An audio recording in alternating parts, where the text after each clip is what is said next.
Hello and welcome to New Filmmakers Los Angeles. I'm delighted to be joined with Talia with her amazing comical movie, The Shabbos Goy. Hi, Talia. Hi, how are you? Very good, thank you. Thank you for your film. And for those that haven't seen it, let's take a look at a clip.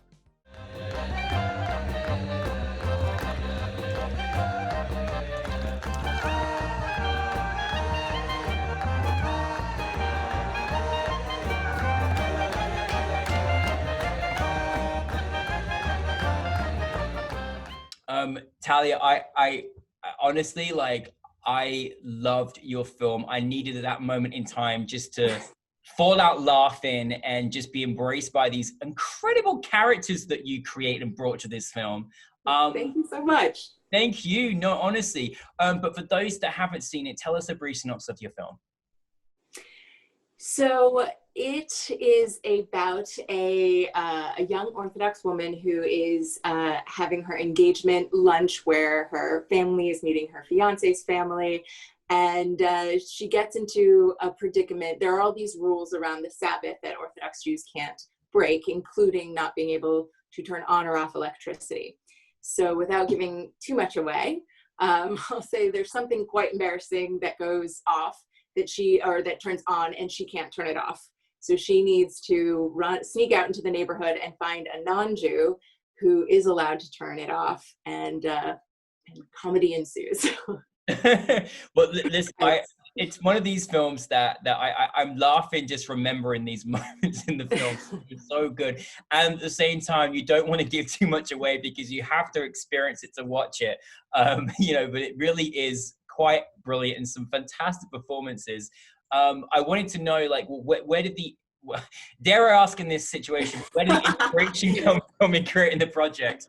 It's true story. No, I'm just kidding. It is not a true story, but it is based on my experience being a default Shabbos Goy, even though I'm not a Goy, I'm Jewish. But I found that it was there's a lot of humor in whenever there's rules that need to be bent or broken.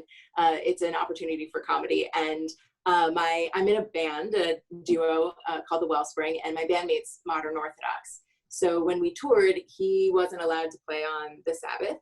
And so Friday, from sundown Friday to sundown Saturday, he couldn't work, couldn't use electricity, couldn't drive.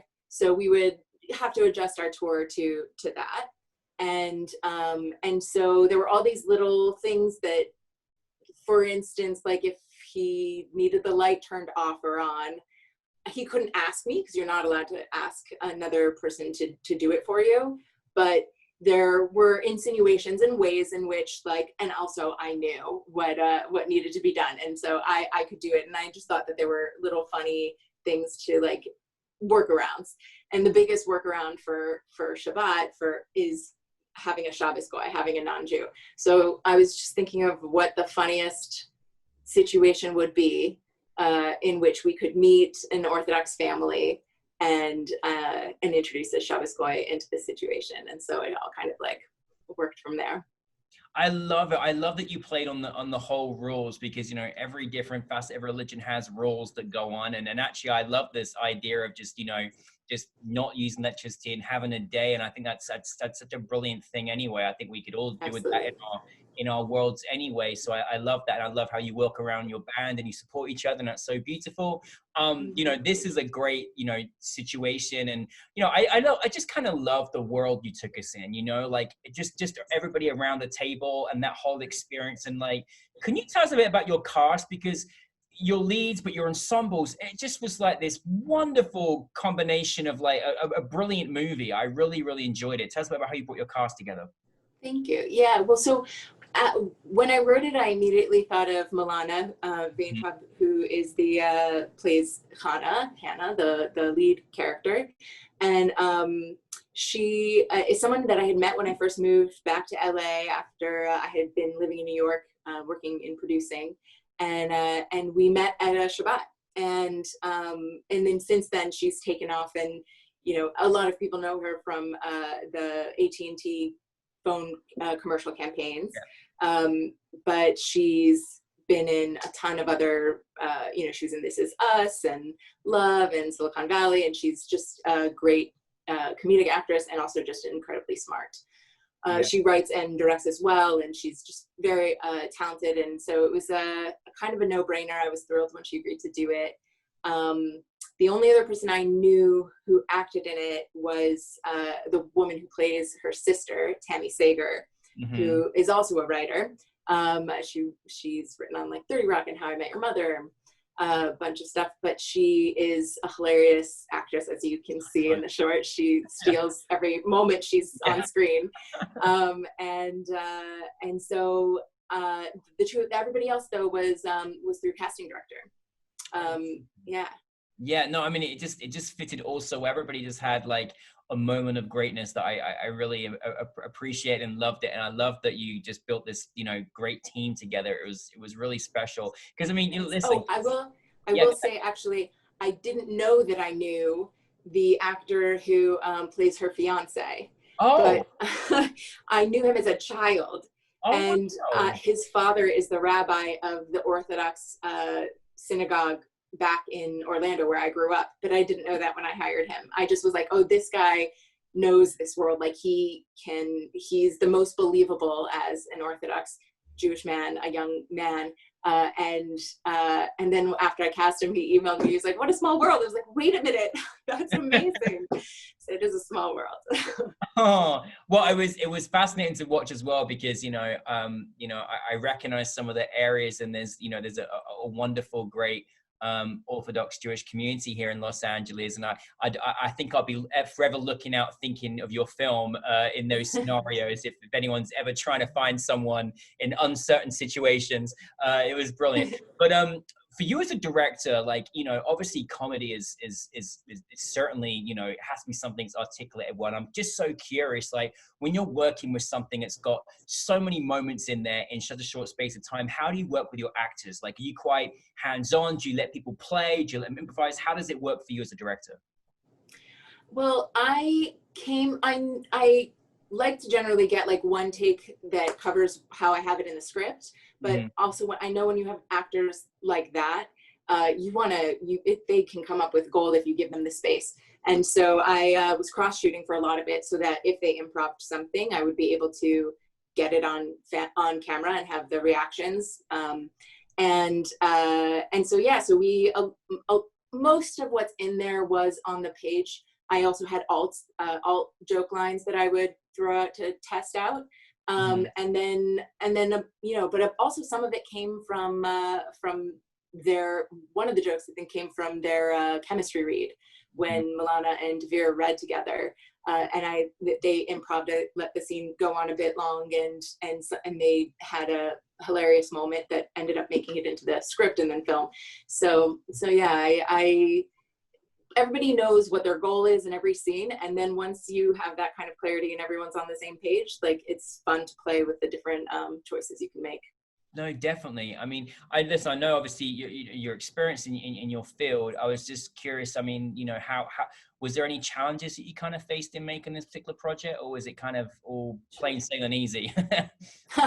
Well, no, there's always challenges. It's usually racing against a timeline, a schedule, or a budget. And we had a day and a half to shoot this. So this was one of 6 short films that was being made through an incubator program that Paul Feig has through his company, Powder Keg.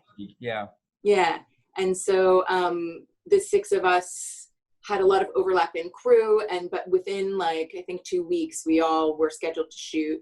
And so yeah, it's, you know, this for me was like my most contained idea. I was so proud that it was like mostly in one house. And then I was like, oh, but then I have an entire montage outside with a bunch of Orthodox Jewish.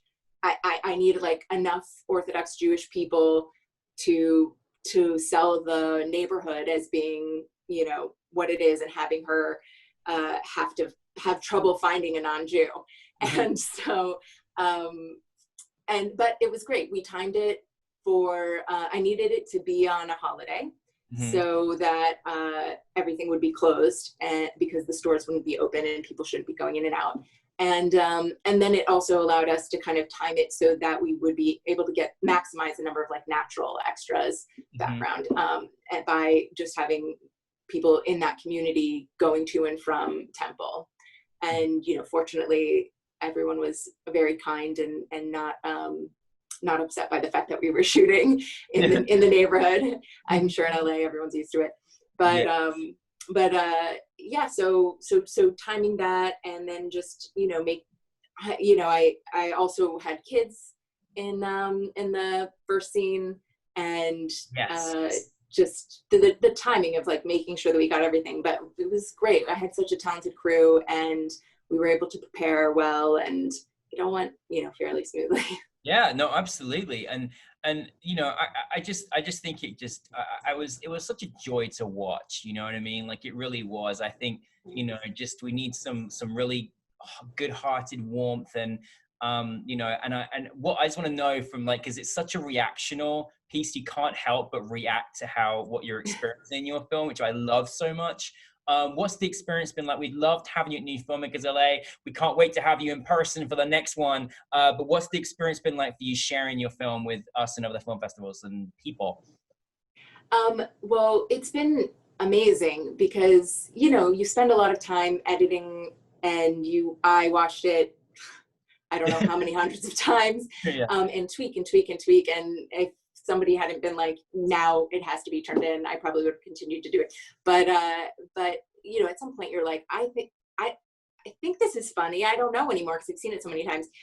So to see it in front of an audience and have everyone laugh where you want them to, where they're supposed to, is such a, like, first relief, and then also just like incredibly just heartwarming, because everyone put so much into it. And then and like you said, like, we all need to laugh, especially now. So to be able to make people laugh and have it be, you know, this film that's about these two people from very different worlds connecting over just universal human emotions of being embarrassed in front of your family. It was great. And so I did get to see it live at in Austin and Napa and a few places, and then I've done this and a couple other festivals online, which has also been great. And like the breakout rooms with Q&A, you actually end up having more in-depth conversations with audience members, which has been was a really cool little silver lining. No, most definitely. Well,